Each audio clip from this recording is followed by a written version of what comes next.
मैं बाबा बागेश्वर से ये पूछना चाहता हूँ, आपने ये मौका क्यों गवाया साहब? आप मोक्ष के अधिकारी नहीं हो क्या? आपको मोक्ष नहीं चाहिए क्या? आपने जल समाधि क्यों नहीं ली? आप उस भगदड़ में शामिल क्यों नहीं हुए? आपको भी शामिल होना चाहिए था, आप भी तो मोक्ष के अधिकारी हो। सबसे पहले तो आपको मोक्ष लेके दूसरों के लिए मार्ग प्रदर्शन करना चाहिए था कि देखो मैं वास्तव में इस बात के लिए भगवान का शुक्रगुजार हूँ। ईश्वर यत करोति शोभनम कराओति, अल्लाह ताला का शुक्रगुजार हूँ कि उसने उनके दिमाग में ये बात डाली, इन लोगों के दिमाग में ये बात डाली कि मुस्लिमों का कुंभ में प्रवेश बंद करो।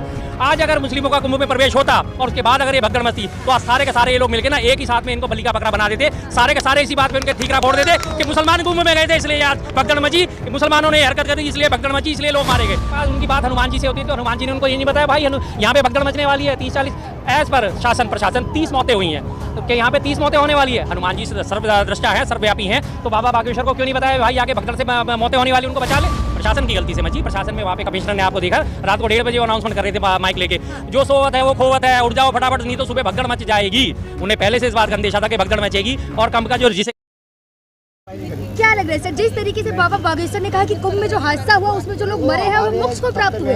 बिल्कुल जी बिल्कुल। मैं बाबा बागेश्वर से ये पूछना चाहता हूँ, आपने ये मौका क्यों गवाया साहब? आप मोक्ष के अधिकारी नहीं हो क्या? आपको मोक्ष नहीं चाहिए क्या? आपने जल समाधि क्यों नहीं ली? आप उस भगदड़ में शामिल क्यों नहीं हुए?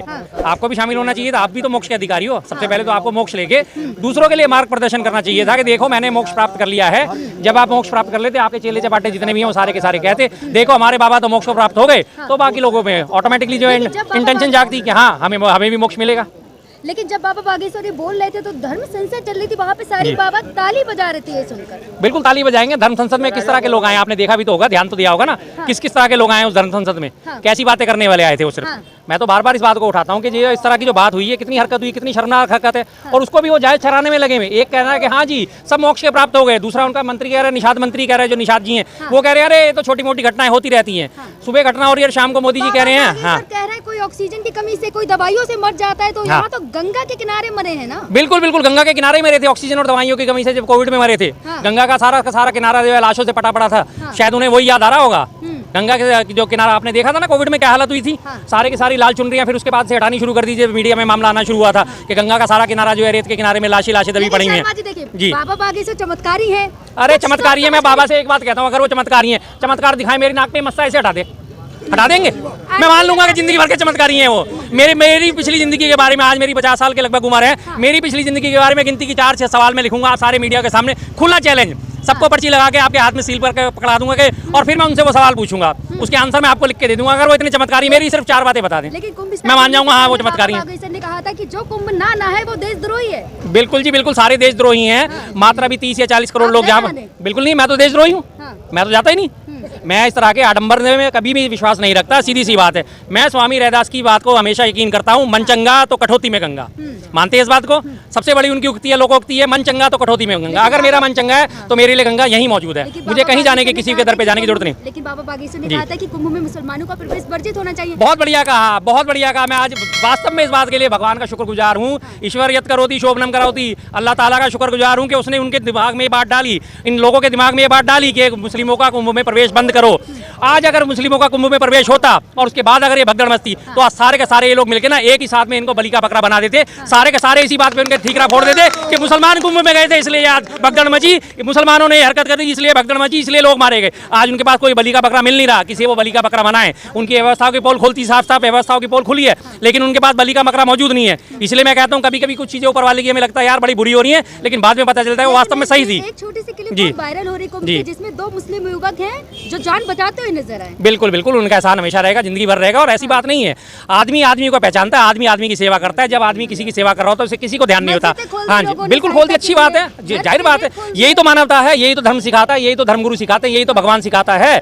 भगवान जो हमें सिखाता है वो यही तो सिखाता है कि हाँ जी आप आपस में प्यार करो। कभी मैंने कुरान के बारे में कभी नहीं सुना कि लोग दूसरे धर्म से नफरत करो, कभी मैंने अपनी रामायण में नहीं सुना कि दूसरे धर्म के लोगों से नफरत करो, कभी मैंने महाभारत में नहीं पढ़ा कि दूसरे धर्म के लोगों को मारो, कभी मैंने गीता के अनुसार में ये नहीं पढ़ा कि हाँ जी आपको मारने से या मस्जिदों के आगे नारे लगाने से ही आपके धर्म सफल होगा, कहीं नहीं पढ़ा। गुरु नानक साहब की वाणी पढ़ लो, कबीर साहब की वाणी पढ़ लो, सब ने एक ही बात कही है, प्रेम से रहो, प्यार से रहो, मिलजुल के रहो। जी बाबा बागेश्वर कहते हैं मेरी बात हनुमान से होती है, चमत्कारी गदा है। जी जी जी बाबा बागेश्वर थे, क्या पता नहीं। बिल्कुल बिल्कुल, उनके पास उनकी बात हनुमान जी से होती है, तो हनुमान जी ने उनको ये नहीं बताया भाई यहाँ पे भगदड़ मचने वाली है 30-40 एज पर शासन प्रशासन 30 मौतें हुई हैं, तो क्या यहाँ पे 30 मौतें होने वाली है? हनुमान जी सर्वद्रष्टा है, सर्वव्यापी हैं, तो बाबा बागेश्वर को क्यों नहीं बताया भाई आगे भगदड़ से मौतें होने वाली उनको बचा ले? क्यों? हनुमान जी क्या चाहते थे कि उनके भक्तों की मौत हो? कैसी झूठी बातें करते हैं कि हनुमान जी से मेरी बात होती है यार, बेतुकी बात करते हैं। हनुमान जी के तो अंश के बराबर भी नहीं, जिनका नाम लेके वो धर्म स्थान चलाते हैं। सारे गुरु तो वही थे, अब जगत गुरु रामभद्राचार्य भी वही थे, शंकराचार्य भी, बिल्कुल बिल्कुल सब कुछ। इतने बड़े बड़े धर्मगुरु होने के बावजूद भी वहाँ पे इतनी बड़ी घटना आकार लेगी। आप ये सोच लीजिए कि कितने पाखंडी लोग हैं। फिर बोलो, अगर वो ये काम नहीं कर सकते, अगर उनको बचा नहीं सकते, तो फिर किस बात का? अरे भाई, ये क्या एजेंट बने बैठे हैं कि ये नोटरी वाले हैं कि पहले इनकी नोटरी का ठप्पा लगेगा तभी अर्जी कोर्ट में जाएगी, जब वकील का ठप्पा लगेगा तभी कोर्ट में जाएगी। भगवान किसी की अर्जी नहीं सुनता। आप अपने मन से कहोगे भगवान मुझे परेशानी है मेरी सुनो, भगवान सुनेगा आपकी। कहीं आपको जाने की जरूरत नहीं है। मैं आपको साफ साफ उदाहरण देता हूँ। अस्पतालों में जब हमारा कोई परिजन होता है, एडमिट होता है, हम जाके वहीं खड़े होते हैं ना, इधर ऑपरेशन थिएटर होता है, इधर हमारे हाथ जोड़ जाते हैं, भगवान रक्षा करना, अल्लाह ताला रक्षा करना। और अगर हमारा मरीज निकल के सामने आ जाता है, सलामत आ जाता है, तो क्या वहाँ किसी की अर्जी लग रही होती है? क्या वहाँ किसी बागेश्वर की या किसी और धर्मगुरु की अर्जी लगनी होती है कि ठप्पा अंदर जाएगा तभी इसका इलाज शुरू होगा, तभी हमारा सही होके आएगा? कह रहे हैं कुछ चुटपुंजिया लोग हैं जिन्हें सनातन बोर्ड से दिक्कत हो सकती है। अरे सनातन बोर्ड से दिक्कत किसको? आप बनाओ तो उस बोर्ड का खाका तो तैयार करो, उस बोर्ड में रखोगे किसको, करोगे क्या उस बोर्ड का? ये तो बता दो, बोर्ड कौन सा नहीं बना हुआ? क्या वैष्णो देवी का बोर्ड नहीं बना हुआ? क्या तिरुपति बालासारम का बोर्ड नहीं बना हुआ? क्या पुरी में उड़ीसा में बोर्ड नहीं बना हुआ? कौन सा? या केरल में जो है पद्मनाभ मंदिर, उसका बोर्ड नहीं बना हुआ? और कितने बोर्ड चाहिए सर आपको? ये सारे सनातनी तो बोर्ड है, ये कौन सा सनातन बोर्ड नहीं है? अरे ये सारे सनातन बोर्ड ही तो है। वैष्णो देवी श्राइन बोर्ड सनातन बोर्ड ही तो है, उन्हीं के लिए तो बना है। जो उड़ीसा का धर्मस्थानम बोर्ड है वो इसी के लिए तो बना है। सारे के सारे तीर्थों में जितने भी स्थान है, हमारे बड़े बड़े तीर्थ स्थान है, केदारनाथ है और बद्रीनाथ है, सब जगह बोर्ड बने हुए हैं या नहीं है वो बोर्ड? और किस काम के आ रहे हैं वो बोर्ड? और कैसा बोर्ड चाहिए आपको साहब? और कैसा बोर्ड चाहिए? कुंभ में कह रहे हैं कि इतने लोगों का इंतजाम था तो भगदड़ कैसे मच गई? प्रशासन की गलती से मची। प्रशासन में वहाँ पे कमिश्नर ने आपको देखा रात को 1:30 बजे वो अनाउंसमेंट कर रहे थे माइक लेके, जो सोवत है वो खोवत है, उठ जाओ फटाफट, नहीं तो सुबह भगदड़ मच जाएगी। उन्हें पहले से इस बात का अंदेशा था कि भगदड़ मचेगी। और कम का जो जिसे कहा जाता है नोजिल, जहाँ पे आके गंगा और जमुना मिलती है, मैक्सिमम लोग वहीं जाके स्नान करना चाहते हैं। तो वहाँ के लिए जो 3 पुल बनाए गए थे, पेंटून पुल, एक पुल पे पीएसी ने कब्जा कर लिया, एक पुल पे पुलिस वालों ने कब्जा कर लिया, एक पुल पे फौजियों ने कब्जा कर लिया। आम आदमी गया भाड़ में। उन्होंने अपने अपने परिवार वालों को ले जाके स्नान करा दिए। और उससे जरा सा आगे जाके देख लिए, वीवीआईपी का जो कल्चर है ये सबसे ज्यादा यहाँ पे भारी पड़ा है। अमित शाह वहाँ स्नान करके आए थे, करीब 1 स्क्वायर किलोमीटर का पूरा इलाका खाली है, परिंदा पर नहीं मार सकता वहाँ पे, किसी को और को स्नान करने की इजाजत नहीं है। सारे अडानी अंबानी के लिए अलग से पूरा तैयार कराया गया इंतजाम। अडानी अलग से बैठा हुआ अपने पुजारियों के साथ स्नान कर रहा है, अंबानी तो उसका दिखाया नहीं पहुंचे। बाकी तमाम बड़े वीआईपी, आम आदमी के लिए भगवान अलग है क्या? वीआईपी के लिए अलग है? मोदी जी अब डुबकी लगाएंगे 5 तारीख को, फिर देख लेना इनकी व्यवस्था क्या हालत देंगी। मोदी जी आएंगे तो पूरा इलाका ही खाली करवा दिया जाएगा। उम्मीद तो लगती है मुझे तो ऐसे। बिल्कुल हाँ, इसी बात पे प्रभाव डालने के लिए जाएंगे कि दिल्ली में चुनाव है और उधर मोदी जी डुबकी लगा रहे होंगे, तो तमाम मेन मीडिया जो है मोदी जी की एक मूवमेंट कैप्चर करेगा और वो लाइव चल रही होगी लगातार। मोदी जी यहाँ गए, मोदी जी वहाँ गए, मोदी जी ने रेत पे पड़ा हुआ कचरा उठाया, मोदी जी ने जनेऊ पर करा। नहीं, प्रधानमंत्री है भाई, ऐसे प्रधान क्यों बनता है? इससे पहले क्या प्रधानमंत्री ने कुंभ में स्नान नहीं करे, राष्ट्रपति ने स्नान नहीं करे? हमारे जवाहरलाल नेहरू जी जो है 1954 के कुंभ में स्नान करने गए थे, गए और वापस आ गए, छुट्टी। डॉक्टर राजेंद्र प्रसाद जो है किले की प्राचीर से बैठ के आनंद ले रहे थे, उन्हें पता था कि मैं अगर नीचे जाऊंगा डॉक्टर राजेंद्र प्रसाद को भीड़ बेकाबू हो सकती है मुझे देखने के लिए, और रात के अंधेरे में गए, चुपचाप स्नान करके वापस आ गए। प्रधानमंत्री है, कैमरामैन तो आगे पीछे घूमेंगे ना? ठीक है जी, घूमे 10-15 मिनट की आप रिकॉर्डिंग करिए, बाद में दिखा दीजिए हमने स्नान करा। और अगर आप दर्शन करने जा रहे हैं तो दुनिया को दिखाने की जरूरत क्या है कि मैं दर्शन करने गया था, मैं कुंभ में स्नान करने गया था?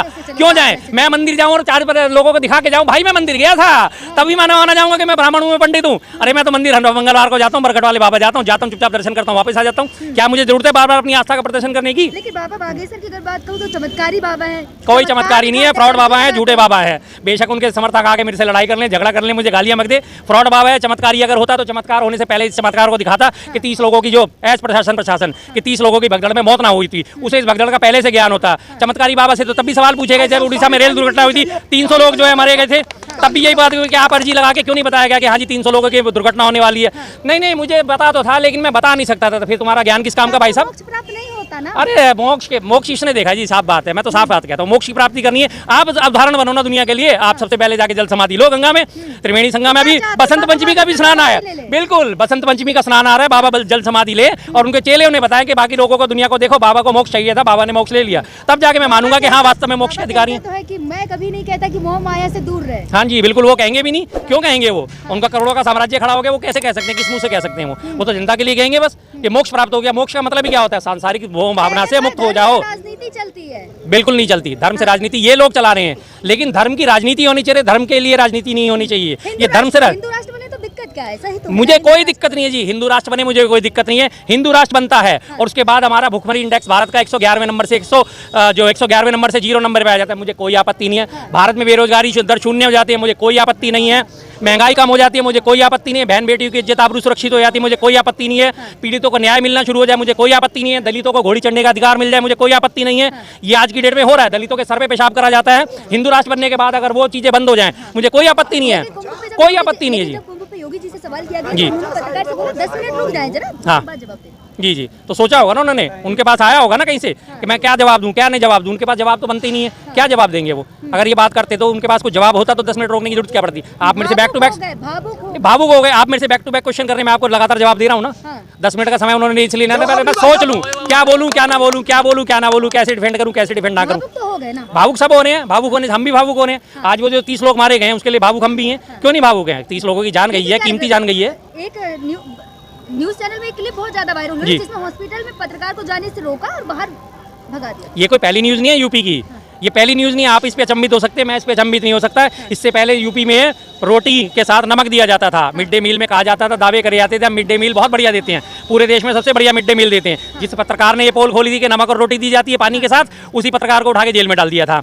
उत्तराखंड की बात करें, उत्तराखंड में अंकिता भंडारी हत्याकांड के लिए पत्रकार आशुतोष ने आवाज उठाई थी, धरने पे बैठे उनके माता पिता से वो मिलने गया था, उसको उठा के थाने में बैठा के उसे अंडरवियर में करके उसकी फोटो खींची गई, उसके हाथ सिर पे रखवाए गए और उसकी फोटो वायरल हुई। पत्रकारों आवाज मत उठा देना। पत्रकार लगातार कहते हुए नजर आए कि ये पाकिस्तान नहीं है, मैं भारत में हूँ। बिल्कुल जी, इसी वजह से 180 देशों में आज हमारी पत्रकारिता का इंडेक्स कहाँ पे 163वां नंबर है। अगर हम प्रेस फ्रीडम इंडेक्स को देखें तो 163वां नंबर आता है हमारा 180 देशों में। किस वजह से आता है? क्योंकि ये ऐसी खबरें बाहर नहीं आने दी जाती हैं, ऐसी खबरें रोक ली जाती है। प्रशासन को अपनी छवि स्वच्छ रखनी है, बाकी आम जनता मरती है तो मरती रहे। ऐसी घटना के बाद भी लगातार बाबा बागेश्वर हो गए या फिर कोई और बाबा हो गए, लगातार कह रहे हैं कि अभी स्नान बाकी है, शाही स्नान बाकी है। बिल्कुल जी, नहीं स्नान तो बाकी है, स्नान तो चलता रहेगा। देखिए जी, सच्ची बात है, इस भारत में आस्था के नाम पे आप किसी से कुछ भी करवा लीजिए, इसमें कोई रोक टोक नहीं लगेगी। और जिन लोगों की आस्था है, हमारे घर से हमारे पड़ोसी है वो भी गए थे, भगदड़ मचने के बावजूद भी उन्होंने अपने टिकट कैंसिल नहीं करा के कोई बात नहीं, जो है हम जाएंगे तो हो सकता है जब आना होगा हो जाएगा। वो एक फ्रॉड आदमी, जनता से क्या जनता से भी कह रहा हूँ, फ्रॉड आदमी, ऐसे फ्रॉड लोगों का पेशा है आप लोगों को बेवकूफ़ बनाना। आप लोग इन लोगों के झांसे में मत आओ। अगर वो इतने चमत्कारी हैं, इतने पर्ची निकालने वाले, इतने भूतों को बस में करने वाले, इतने अपनी सेनापति से थप्पड़ पड़वाने वाले, पीपल के पेड़ के नीचे खड़ा हो, जितने भूत इस पे खड़े हुए सारे मेरे ऊपर डाल दे। खुला कह रहा हूँ, मेरी वीडियो उनके वहाँ तक पहुँचे, फिर मैं देखता हूँ वो कितने भूत उनके आते हैं, मुझे पकड़ते हैं और कितने भूतों को बाहर निकाल सकते हैं। जो कुंभ में लगातार जा रहे हैं डुबकी लगाने, जी वो जाते रहें, उसमें कोई बात नहीं, लेकिन अपनी व्यवस्था खुद करके चलें। शासन प्रशासन के भरोसे बिल्कुल ना रहें, शासन प्रशासन के ऊपर जिम्मेदारी ना लें।